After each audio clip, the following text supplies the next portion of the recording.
je choisis de le faire. Et intellectuellement, tu t'as dit ouais, c'est pas mal. Non, non, quelque chose qui te parle réellement au fond de toi. Est-ce que tu as encore envie de te prendre la tête avec une nouvelle habitude? Comment dans la pratique je fais pour trouver une raison profonde d'aller plier le linge?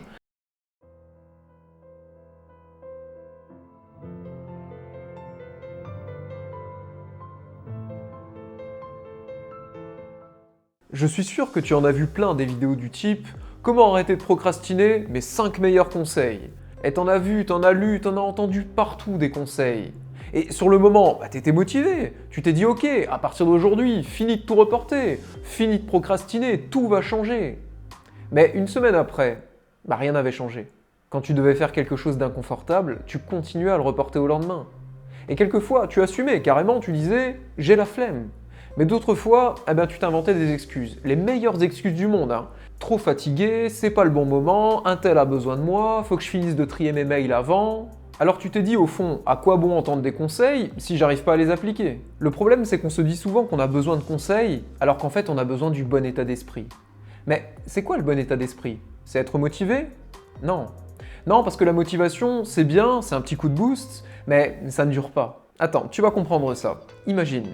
Imagine que maintenant je te parle de ma routine matinale. Je te montre à quel point elle est super et à quel point ta vie va changer si tu l'adoptes.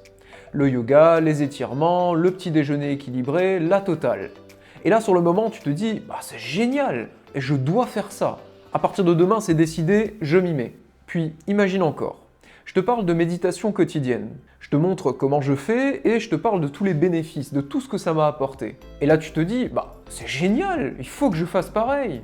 Et le lendemain, une chance sur deux que tu ne le fasses même pas. Bah oui, un tel t'a pris la tête par message, tu as mal dormi, t'as une grosse journée de boulot qui te stresse d'avance, etc., etc.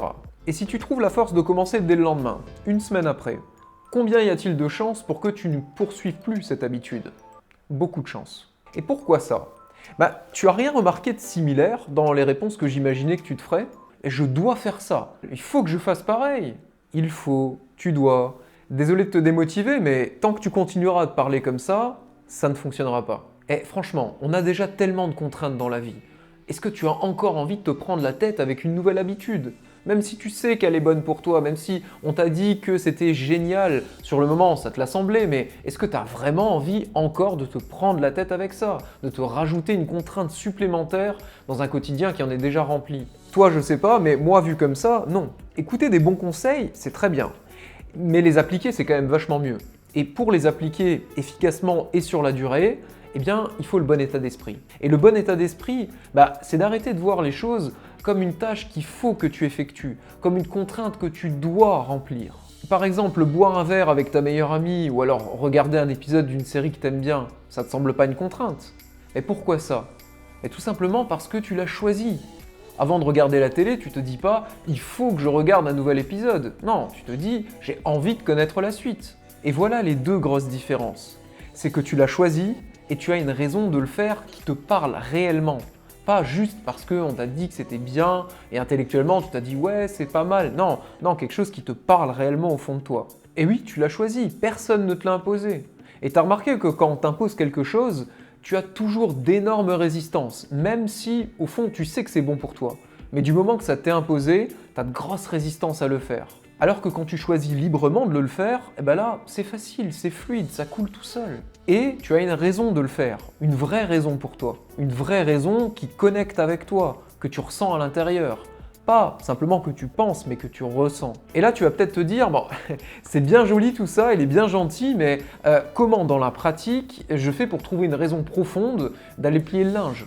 Comment je choisis librement d'aller classer mes papiers si je déteste ça? Alors désolé, il n'y a pas de recette miracle. Par contre, je vais te donner deux pistes. D'abord, pose-toi deux questions. Quelle personne je veux être? Et en faisant cette action, en quoi ça va m'en rapprocher? Par exemple, je veux être une personne organisée. Si je classe mes papiers, je vais l'être. Donc, je ne dois pas classer mes papiers. Je choisis de le faire. Parce que ça va me rapprocher de mon objectif. Ça va me permettre d'être une personne plus organisée. Et à partir du moment où je fais cette action, je me rapproche de mon but. La deuxième piste, imagine, tu rentres dans ton dressing. Et la veille, tout était un petit peu sans dessus-dessous, tu n'avais pas rangé, tu n'avais pas plié ça depuis assez longtemps. Et là, aujourd'hui, tu rentres dans le dressing et tout est nickel. Tous les vêtements sont pliés, rangés, repassés, tout est parfait. Qu'est-ce que tu ressens? Sachant que si c'est pas toi qui l'as fait, c'est ton partenaire. Eh ben, tu ressens de la gratitude pour l'action qu'il a effectuée, tu as envie de le remercier pour le temps qu'il a pris pour toi, pour l'attention qu'il t'a portée, tu ressens de l'amour, de la joie. Eh bien, si tu as envie d'inspirer ces émotions, voilà une bonne raison de plier le linge. Donc tu te dis pas seulement il faut que je plie le linge, tu te dis j'ai envie de plier le linge parce que j'ai envie d'inspirer à mon partenaire ces émotions. J'ai envie qu'il ressente cette gratitude, cette joie, cet amour pour moi lorsqu'il va voir ce que j'ai fait. Même si tu es seul, c'est exactement la même chose, sauf que la motivation va changer. Tu peux simplement vouloir le matin gagner du temps et ne plus devoir repasser, chercher ton jean ou ton chemisier préféré. Et bien là, c'est exactement pareil.